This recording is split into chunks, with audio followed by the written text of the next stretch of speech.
teman-teman penikmat cerita-cerita horor di channel Spesial Horor. Satu lagi, cerita horor akan Mimin bawakan buat kalian semua. Kali ini dari akun Twitter Restu Wiraatmaja berjudul Kamar Ritual Penumbalan. Bercerita tentang kamar kos-kosan angker. Buat kalian yang sudah tidak sabar, langsung saja selamat menyimak dan semoga kalian suka dan terhibur selalu. Salam sehat dan sukses selalu buat kita semua.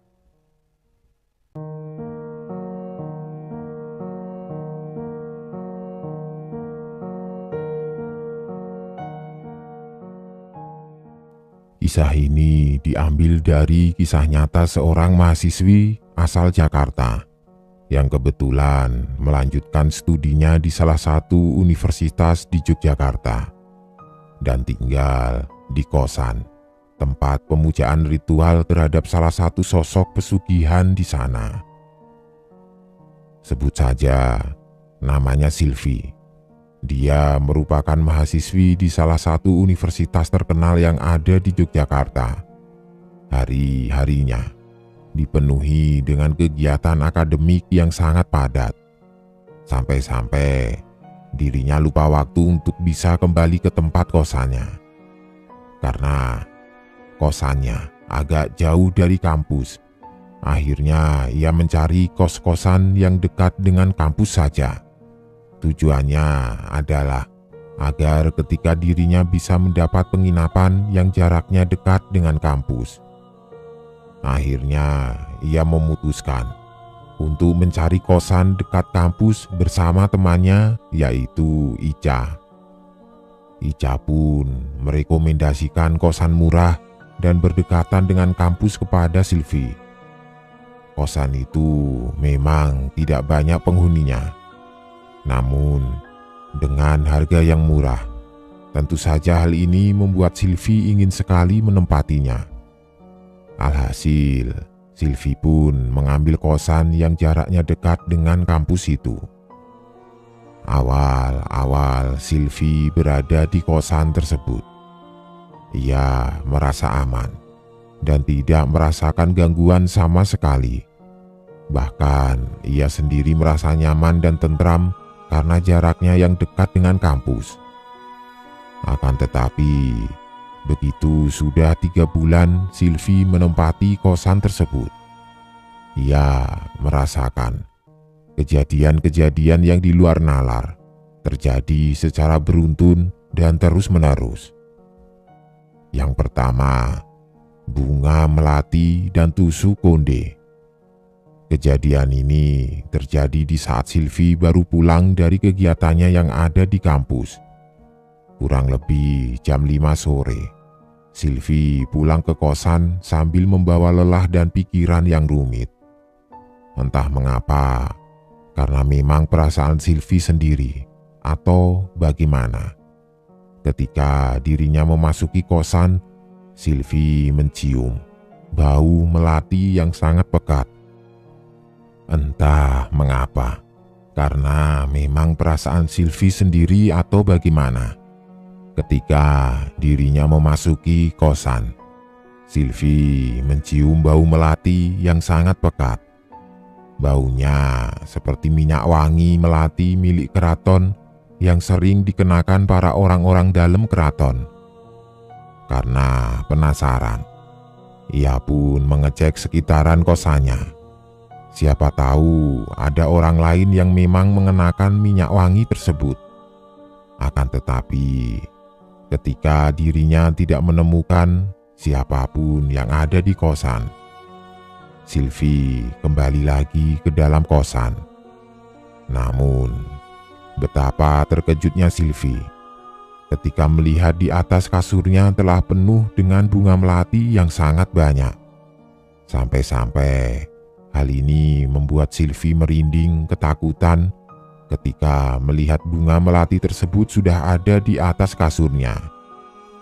Ia pun kemudian membersihkan bunga-bunga itu dan membuangnya ke tong sampah. Beberapa hari setelahnya, Sylvie mengecek seluruh kamar kosannya. Ia sendiri menemukan salah satu benda aneh yang terselipkan dari kasur yang telah disediakan oleh pemilik kosan tersebut. Benda itu adalah tusuk konde. Sylvie yang penasaran, ia pun mencoba mencari tahu arti dan makna dari tusuk konde tersebut kepada teman-teman kampusnya. Rata-rata mereka yang mengetahui hal mistis terkait tusuk konde itu mengatakan bahwa Sylvie sedang menjadi incaran salah satu makhluk yang berada di kamarnya. Sylvie tidak mempercayai itu, walaupun ia sendiri telah mengalami teror aneh, seperti bunga melati yang tiba-tiba saja ada di atas kasurnya. Namun, Sylvie tidak mempercayai kalau dirinya menjadi incaran makhluk halus yang sering menerornya. Alhasil, pada malam harinya, Sylvie mencoba untuk mengenakan tusuk konde itu di rambutnya sambil menghadap ke arah cermin. Tiba-tiba, Sylvie seperti orang yang tidak sadarkan diri. Ia sendiri seperti dibuat bergerak dengan keadaan yang tidak sadarkan diri. Tangannya meliuk-liuk, seperti orang yang hendak menari. Kepalanya berputar ke arah kanan dan kiri sambil menyanyikan sebuah lagu Jawa. Lalu, beberapa saat kemudian, wajahnya menghadap ke cermin. Tepat di belakang Sylvie, ada sosok wanita mengenakan kebaya sedang menggerak-gerakkan kedua tangannya, sembari membisikkan lagu-lagu Jawa kuno di telinga Sylvie. Sylvie yang melihat itu langsung terkejut. Ia pun segera menghadap ke arah belakang dan melepaskan tusuk konde yang masih menyangkut di rambutnya. Setelah itu, Sylvie pun kembali menengok ke arah cermin dan sosok itu masih ada di belakangnya sambil tersenyum ke arah Sylvie.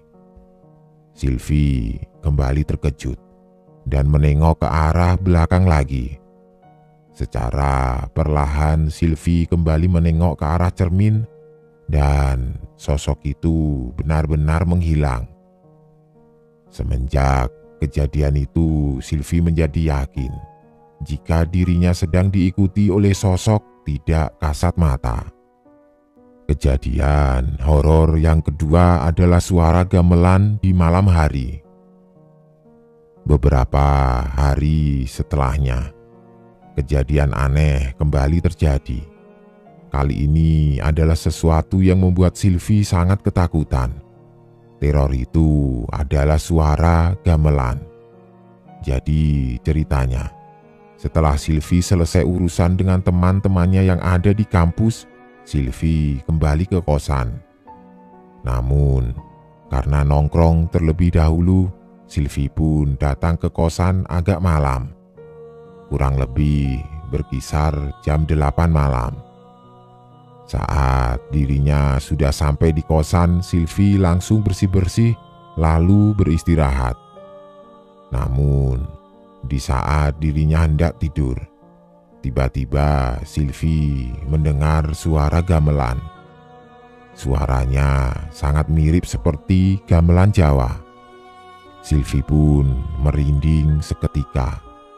Dia langsung terbangun untuk menengok keluaran sekitaran kosannya. Di saat Sylvie keluar kosan, betapa terkejutnya Sylvie saat melihat luaran kosannya yang sepi dan sunyi. Bahkan, ia pun menyadari bahwa tidak ada kegiatan gamelan di malam hari, terlebih lagi di sekitaran kosannya. Semenjak saat itulah, Sylvie memiliki pandangan jika kosan yang dihuninya adalah kosan berhantu.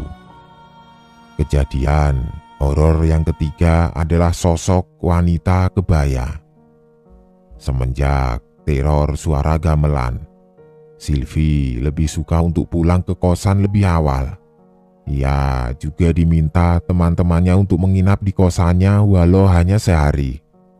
Hal ini dilakukan agar Sylvie tidak sendirian dan tidak mengalami hal-hal yang mengerikan seperti beberapa hari yang lalu. Namun, tetap saja teman-temannya masih belum bisa untuk menginap di kosan tempat Sylvie. Alasannya adalah karena masih ada kesibukan lain. Alhasil, Sylvie pun berada di kosan sendirian lagi. Akan tetapi, kejadian yang mengerikan terulang kembali. Suatu hari, saat Sylvie pulang ke kosan lebih awal, dia berencana untuk istirahat lebih awal. Karena memang hari-hari selanjutnya akan padat jadwal dan kegiatan kampus. Sebisa mungkin Sylvie memperbanyak istirahat dan lebih sering berada di kosannya. Hari itu tepatnya malam Jumat. Sylvie tertidur lebih awal di jam 8 malam.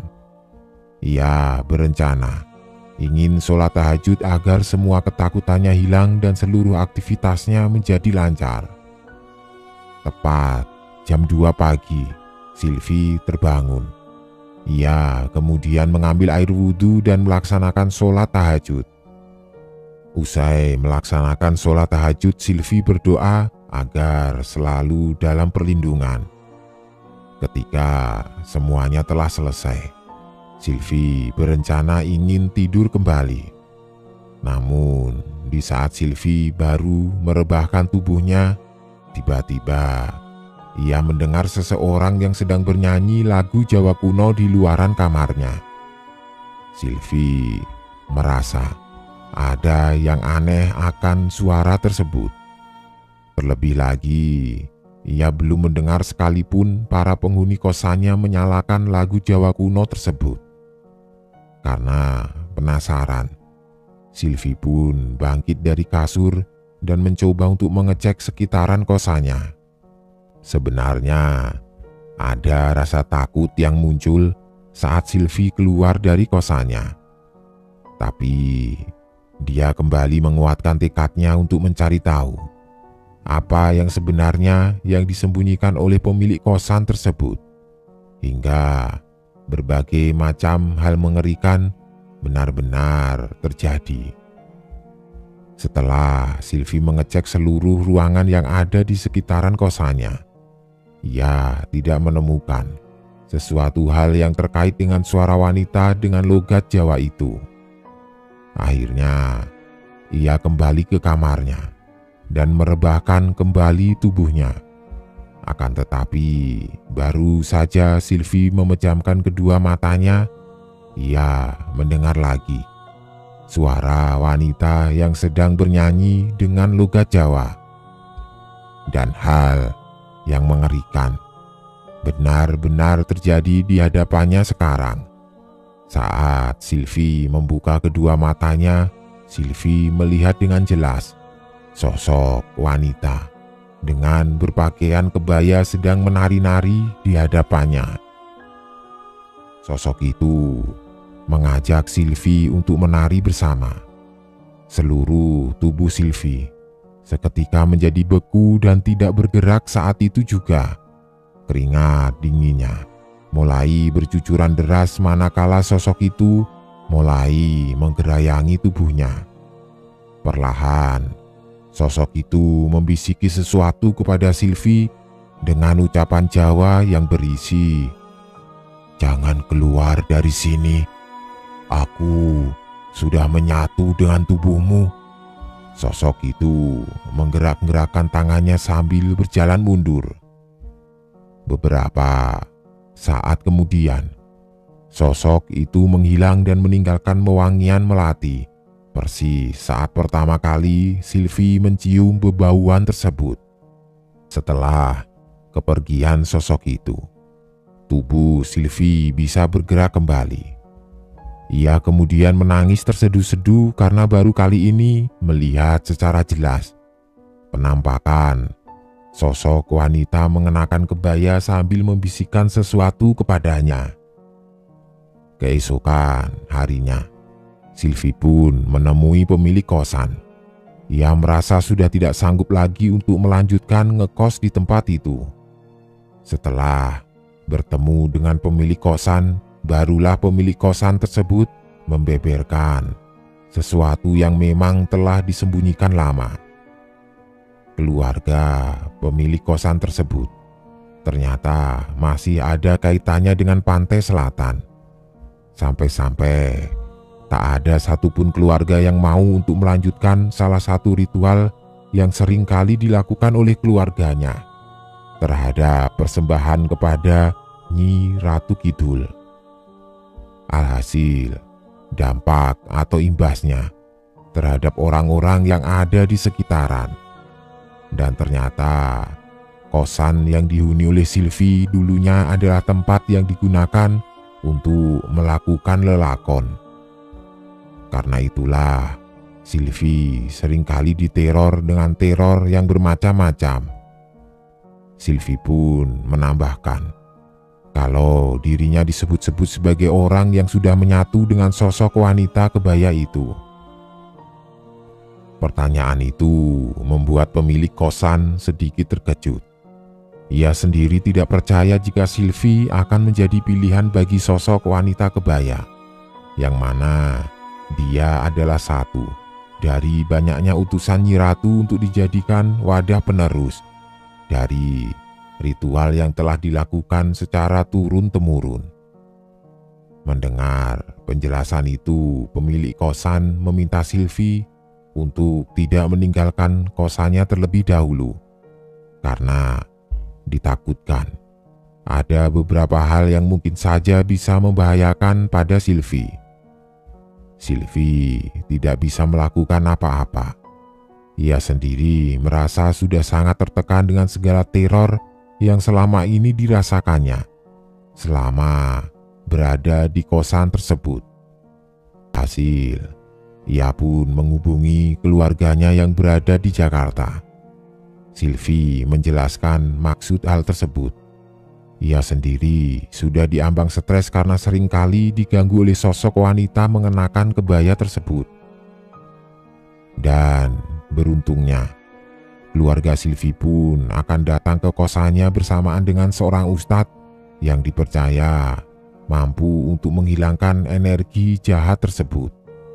Keluarga Sylvie berjanji akan datang keesokan harinya.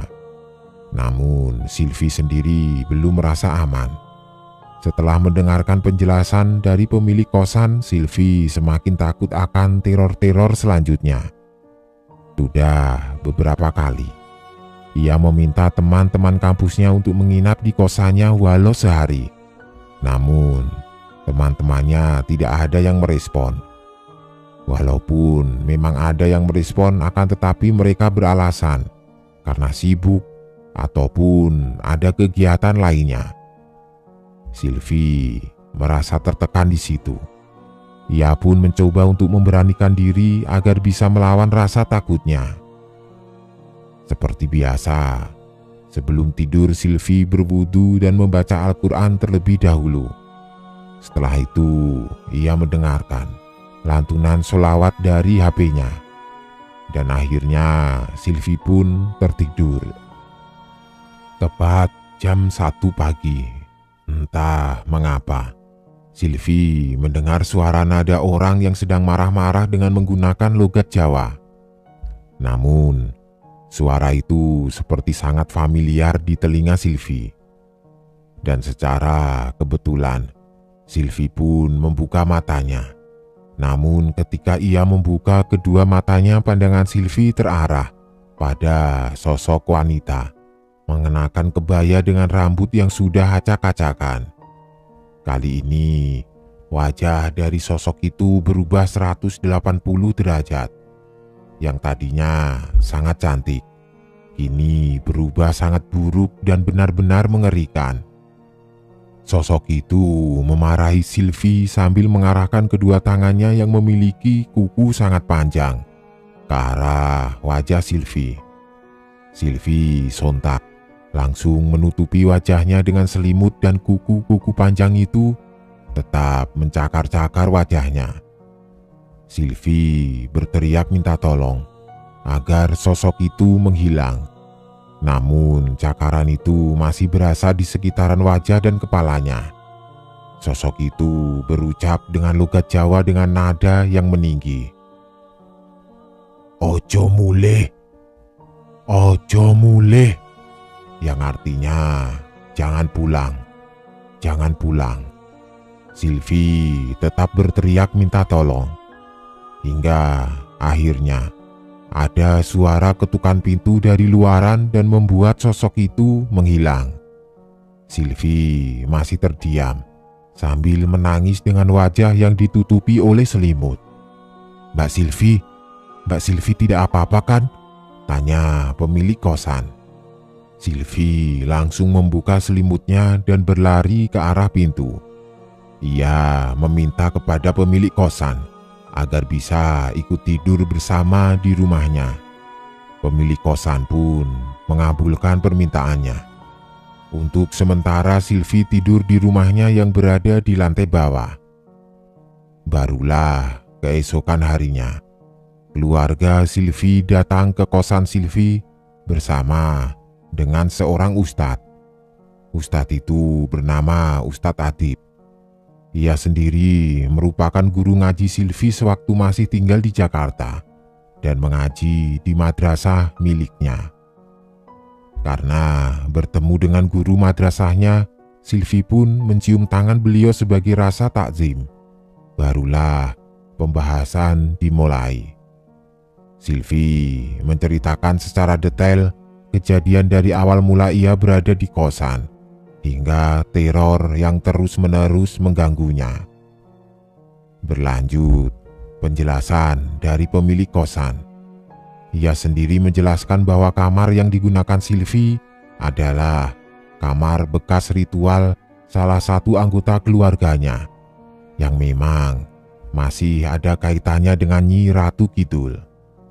Mendengar hal itu, Ustadz Ati pun meminta kepada pemilik kosan untuk bisa mengecek kamar kosan Silvi. Pemilik kosan itu menyetujuinya. Setelah tiba di depan kamar kosan, Ustadz Adib meminta kepada yang lainnya untuk tidak masuk terlebih dahulu. Pintu kosan tetap dibuka lebar, namun mereka semua tidak diperkenankan masuk ke dalamnya. Ustadz Adib pun segera mencari satu energi yang menjadi inti dari segala teror yang benar-benar mengganggu Silvi. Alhasil, ia pun menemukan sebuah tusuk konde yang berada di meja cermin tempat Silvi bermakeup. Tusuk konde itu adalah inti dari teror-teror yang menyerang Silvi. Ustadz Adib bertanya kepada Silvi, "Milik siapa tusuk konde ini?" "Tidak tahu Pak Ustadz. Aku menemukannya di bawah kasur," jawab Silvi. Ustadz Adib langsung membawa tusuk konde itu dan menyuruh kepada Silvi untuk membakarnya. Hal ini dikarenakan selama tusuk konde itu masih ada, maka tubuh Silvi masih terikat terhadap sosok wanita yang mengenakan kebaya tersebut. Singkat cerita, Silvi pun membakar tusuk konde itu sambil membaca basmalah. Pemilik kosan itu tidak bisa berkutik. Ia juga tidak tahu menahu mengenai tusuk konde itu, karena memang dirinya tidak tahu secara pasti akan keberadaannya. Setelah membakar tusuk konde, Ustadz Ati pun meminta kepada Silvi agar segera diruqyah. Silvi pun menyetujuinya. Ia pun diruqyah di rumah pemilik kosan. Saat proses ruqyah dilakukan, tiba-tiba Silvi kesurupan. Ia kesurupan sesosok wanita yang merupakan wanita kebaya tersebut. Sosok itu marah-marah sambil mencela Ustadz Adib karena telah ikut campur dalam masalahnya. Namun, setelah sosok itu dipaksa untuk keluar, tiba-tiba Ustadz Adib merasakan kontraksi pada tubuhnya. Sosok itu menertawakan Ustadz Adib. Namun Ustadz Adib tidak menyerah. Ia segera membacakan beberapa ayat ruqyah dan memaksa sosok itu agar keluar dari tubuh Silvi. Alhasil, sosok itu berteriak minta ampun. Ia sendiri meminta maaf karena telah meneror orang-orang yang ngekos di tempat Silvi. Usut punya usut. Ternyata Silvi bukanlah orang yang pertama diteror oleh sosok itu. Ada beberapa orang lainnya yang pernah diteror bahkan dirasuki sosok itu. Menurut pengakuan Ustadz Adib, salah satu anggota keluarga pemilik kosan telah menjadikan kamar itu sebagai kamar tumbal bagi orang-orang yang memasukinya. Dan akhirnya mereka yang telah terikat akan sulit untuk bisa keluar dari genggaman sosok itu. Singkat cerita, sosok itu mau keluar dari tubuh Silvi. Karena memang wadah dari sosok itu sudah hangus, Ustadz Adib berhasil membersihkan kosan itu dari cengkraman sosok wanita berkebaya yang merupakan suruhan dari salah satu anggota keluarga pemilik kosan. Dan pada akhirnya Ustadz Adib meminta kepada pemilik kosan untuk diadakannya doa bersama dengan tujuan memagari rumah dan kosannya dari kiriman salah satu anggota keluarganya yang berniat mencari tumbal dari orang-orang yang ngekos di tempatnya. Sejak kejadian itu, mereka yang berada di sekitaran kosan menjadi aman dan tentram. Bahkan kabar baiknya, pemilik kosan berhasil merenovasi kosannya menjadi lebih besar lagi. Dan teror demi teror yang ada di kosan tersebut akhirnya selesai. Tempat itu menjadi nyaman karena telah dipagari dengan doa. Hikmah dari cerita ini adalah agar selalu waspada terhadap hal-hal yang berada di sekitaran. Jangan memakai barang-barang yang memang memiliki kesan klinik atau mistis, dan tetap meminta pertolongan kepada Tuhan agar selalu dilindunginya.